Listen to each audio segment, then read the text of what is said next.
texte liminaire bi dama bëggoon ñu préciser juste une chose bi nga xamante ne information bi daanaka jàlloon na et que à la dernière minute ñu sursoir ko muy lan muy rencontre bi nga xamante ni tey le collectif citoyen Ñoo Lank waroon na ko amal ak le président du parti PASTEF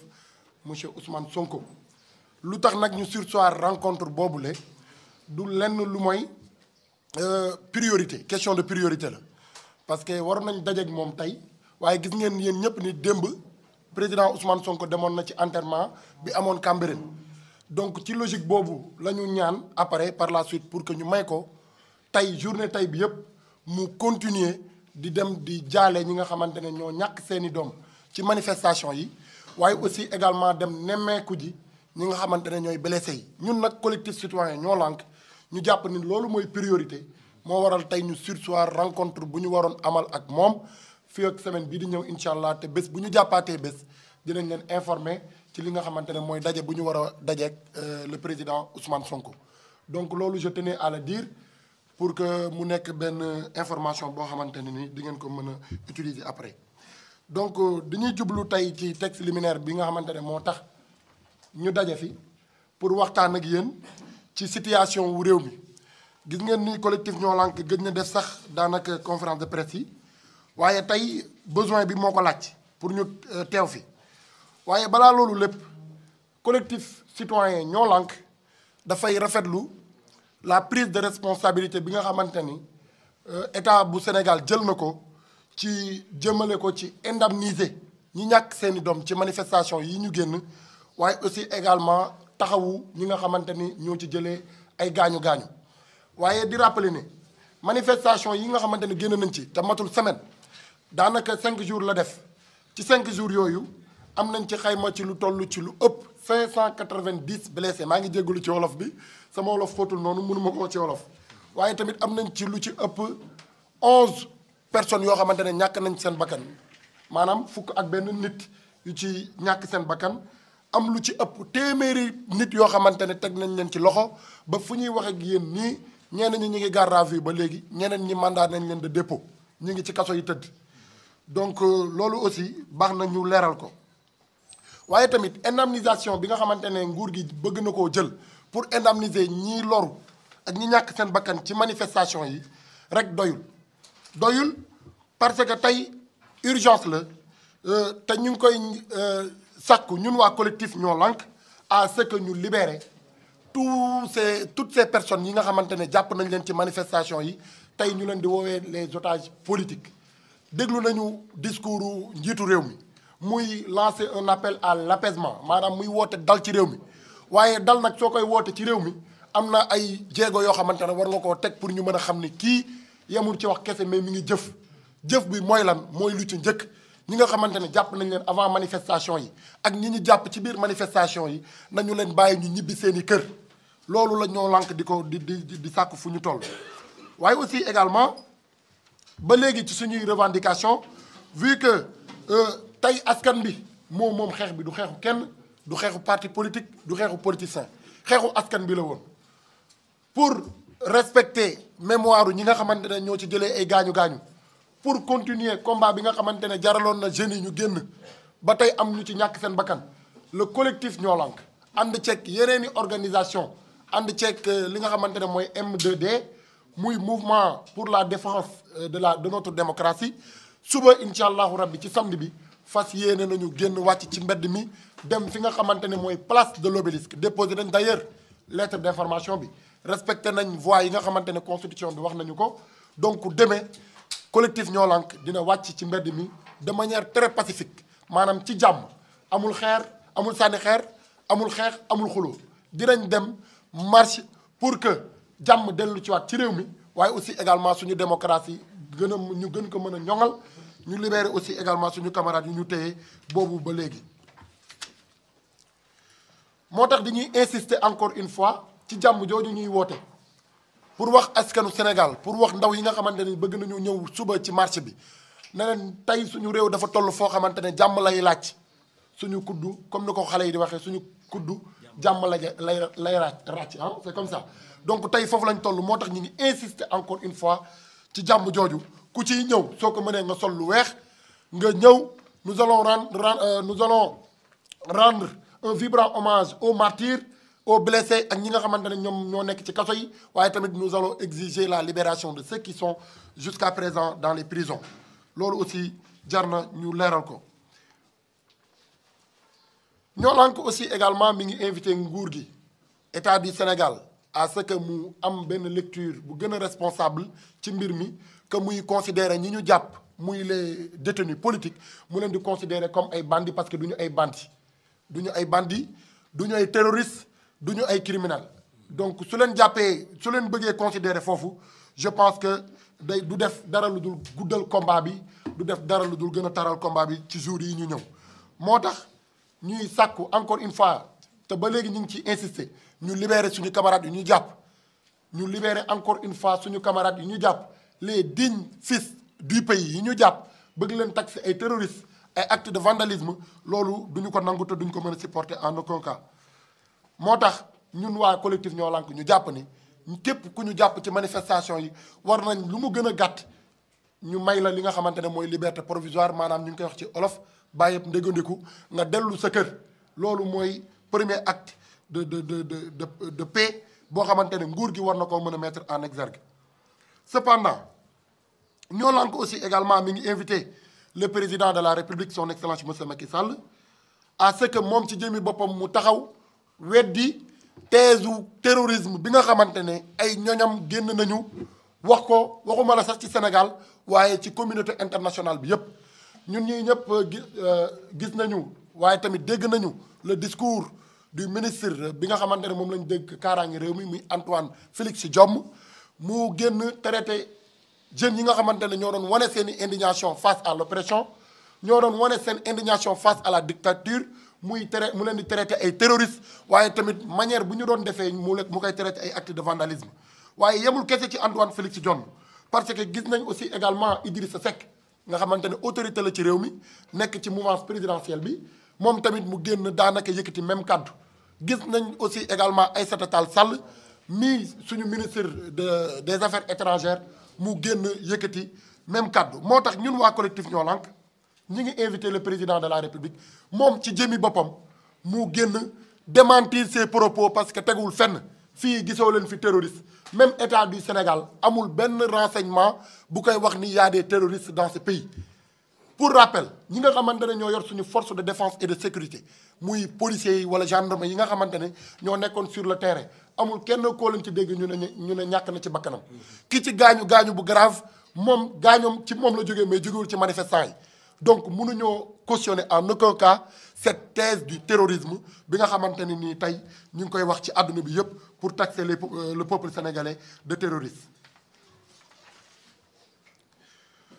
loolu ci kaw appel boobu ñu appel ñuy wax ni ñun ay terroristes lañ moo waraloon d'ailleurs ñoom nguur gi ñu doon lancer appel à l'armée te gis nañ taxawaay bu responsable bu ci armée am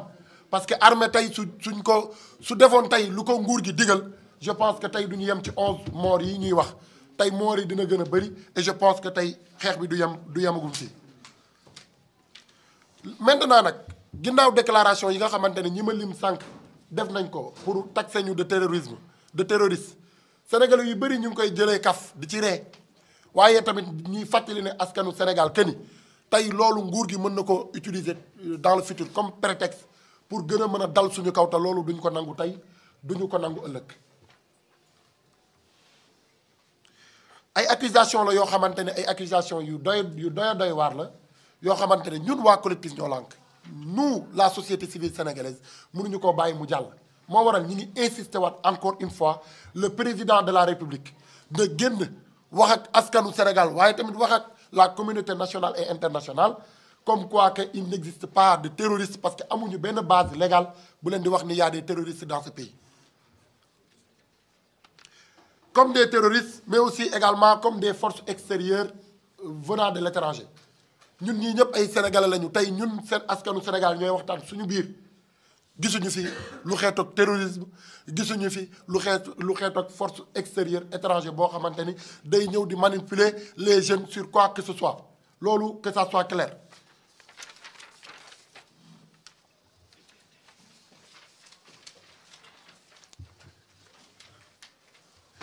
moo tax dans ce sens le président de la République dafa war a wax clairement que ni moom ay services am muy les services de l'État amagul kenn koo xamante ne ci ñoom am na ay preuves d'infiltration yuy prouver que ni am nañu ay forces vives wala ay forces extérieures yu dugg ci biir réew mi di manipuler population sénégalaise bi comme ni ko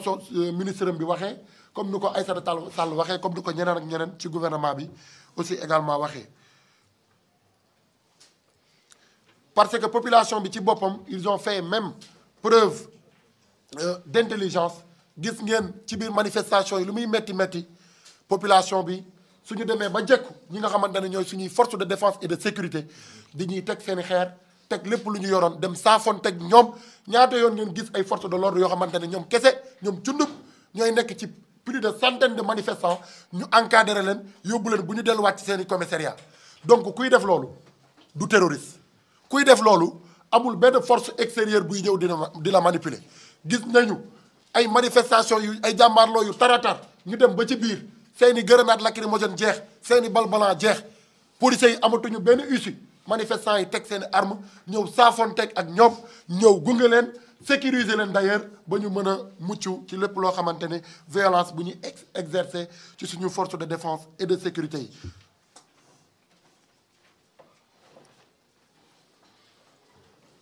moo tax ci xayma boobu ci jàngat bi ñu ci am il est inacceptable ci circonstances yi ak constat yi ñu fi jot a joxe yépp autorités yi bëgg a taxaw tey di wax ni ñun dañoo nekk dans une situation wala dans une logique du moins pour terroriser li nga xamante ne mooy réew mi loolu mënuñu ko nangu tenant compte de ces constats yu ma ñëw sànq pour joxe ko mu nekk ay exemples yu potent yoo xamante ne tey ñëpp gis nañ ko à travers les réseaux sociaux. parce que su fekkee dañoo bëgg jël mbir mi bëgg ko yóbbu au niveau international bëgg a gëmloo nit ñi nekk bitim réew que ni ay terroristes ñoo nekk ci réew mi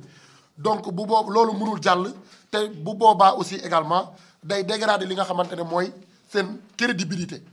bu ëllëgee su ñuy woo askan bi ci dal est-ce que askan bi dina leen bàyyi nopp est-ce que askan bi dinañ leen may nopp.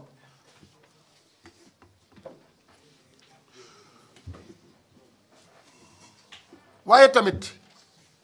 ñu gis ne ginnaaw discours terroriste yi ñu fiy wax di ko yëkkati gis nañu le président de la République Macky Sall dans un contexte de crise financière maanaam tey nga xamante ne dañoo soxla lool koppar pour mën a financer suñuy activité économique mu yëkkati lu toll ci 1,8 milliard jébbal ko li nga xamante ne mooy waa G20 G5 du moins G5 mooy groupe de lutte contre le terrorisme au Sahel ci moment bi nga xamante ne tey toll nañu ci crise financière waaye aussi également moment bi nga xamante ni ni ñoom ñi faree ci réew mi ci bopp réew mi ñoom ñi nekk ci nguur gi ñi ngi ñuy taxé de terrorisme donc loolu lu tey xel ngi noonu parce que contexte bu ñuy taxé les Sénégalais de terroristes ñuy yëkkati 1,8 milliard di ko jox groupe boo xamante ne moom liggéey mooy xeex wàllum terrorisme alors que ñun ñëpp xam nañ jafe-jafe bi nguur gi am ci koom-koom pour mën a financer ay activités de la jeunesse pour mën a financer ou bien lutter contre le chômage des jeunes donc loolu tamit lu tey xel la parce que le 17 février bii ñu génn Macky Sall moom en personne mënu ko weddi jël de 1,8 milliard jébbal ko groupe bu ñuy wax G20 bi nga xamante ne d'ailleurs Sénégal bokkul ci groupe boobule. G5 du moins G20 mooy syndicat yi G5 Sahel moo tax collectif ñoo lànk di inviter le président à ce que mu clarifier leeral li nga xamante ni mooy koppar googu mu dugal foofu ak ci ban anam la ko dugalee foofu ndax est-ce que Sénégal dafa bokk léegi ci G5 wala Sénégal dafa jàpp ni ay terroristes wala ñoom dañoo jàpp ni ñu génnoon doon manifester ba léegi ay terroristes lañ donc loolu président de la République war na cee indi ay leeral. ñu ñëw nag ci wàllum emploi des jeunes